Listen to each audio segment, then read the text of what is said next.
आप जो कुछ भी करना चाहते हैं, आप खुद को अपने अंदर खुशी और स्पष्टता के क्षण तक लाएं। उस क्षण आप जो निर्णय लेते हैं, चाहे आप मर भी जाएं, आपको वही करना चाहिए। जब भी आपकी भावनाओं में उतार चढ़ाव आता है, आपका मन कई चीजें कहता है, ये महत्वपूर्ण नहीं है। वो आज एक बात कहता है, सुबह एक बात, शाम को कुछ और। वो आज एक बात कहता है और कल दूसरी बात। ये कोई महत्व नहीं रखता। स्पष्टता के क्षण में मैं खुशी कह रहा हूं, क्योंकि जब आप खुश होते हैं तो आप बाध्य नहीं होते। जब आप बहुत खुश और स्पष्ट होते हैं, उस समय अगर आप चीजों को देखते हैं और सोचते हैं कि हाँ, ये करना मेरे लिए बेहतर होगा, बस वही करें, फिर चाहे वो नर्क जैसा ही लगे। ये मायने नहीं रखता कि आप 10 साल तक नर्क से गुजरते हैं, आप बस वही करें, क्योंकि आपकी खुशहाली वही है। जब आप बाध्यता के अलग अलग स्तरों पर होते हैं, उस समय अगर आप निर्णय लें कि किधर मुड़ना है, तो आप अंतहीन रूप से खो जाएंगे। ये इस बारे में नहीं है कि आप क्या कर रहे हैं, बस आप उसे दृढ़ता के साथ कर रहे हैं। हर दिन आप ऑफ एंड ऑन रहते हैं, तो वो नहीं होता। आप बस दृढ़ रहिए, आप बस एक बिंदु पर टिके रहिए, चाहे वो कुछ भी हो।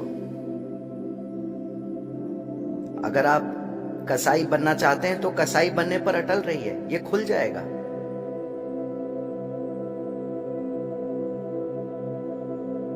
एक क्षण के लिए भी ढुलमुल मत बनिए।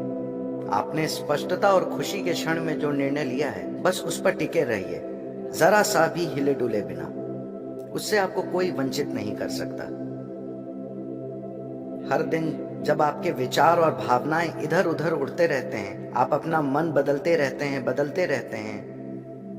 आप गोल गोल घूमते रहेंगे, अंतहीन रूप से गोल गोल घूमते रहेंगे, क्योंकि जो अक्सर दिशा बदलता है, साफ है कि उसे कहीं भी जाने में दिलचस्पी नहीं है ना? आप जानते हैं कि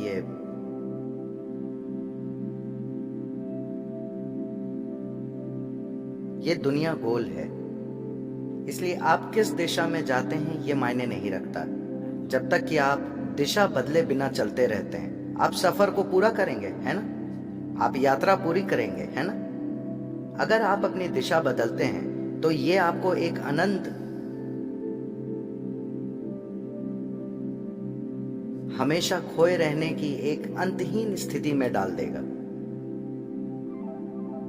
तो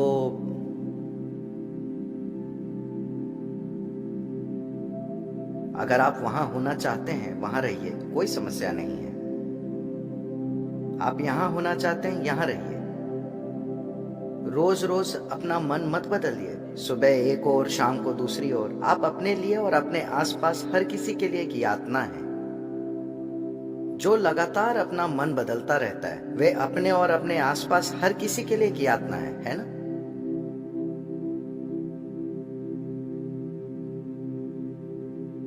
अभी आप सोच रहे हैं कि कल मैं अपना योग करूंगा, कल सुबह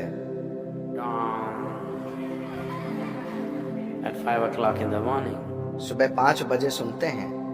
मैं रोज उसे सुनता हूं। मुझे नहीं पता कि आप में से कितने लोग उसे सुनते हैं। जैसे ही वो डोंग होता है, शायद हमें ड्रम बजाना चाहिए। फिर आपका शरीर कहता है, भाड़ में जाए ये योग, मैं बस ये चाहता हूं। वो बदलता रहता है, प्राथमिकताएं बदलती बदलती बदलती रहती हैं। जीने का एक और तरीका है।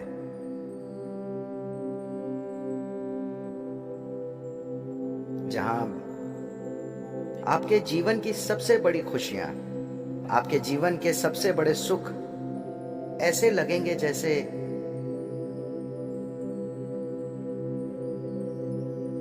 एक चींटी के सुख की तरह लगेंगे। ये जीव इसमें सक्षम है।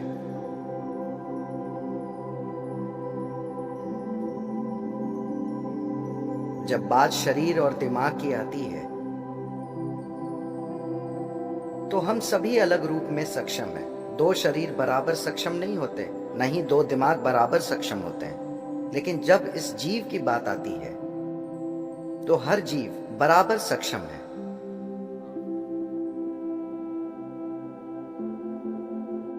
अपने भीतर अस्तित्व को समेटने में।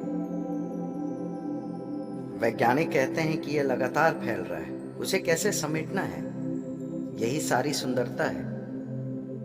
That which is endless, that which is eternal. जो अंतहीन है, शाश्वत है, जो असीम है और जो लगातार फैल रहा है, उसे इस जीव में समेटा जा सकता है। इस मामले में दो जीव अलग अलग क्षमतावान नहीं होते, हर जीव बराबर सक्षम होता है।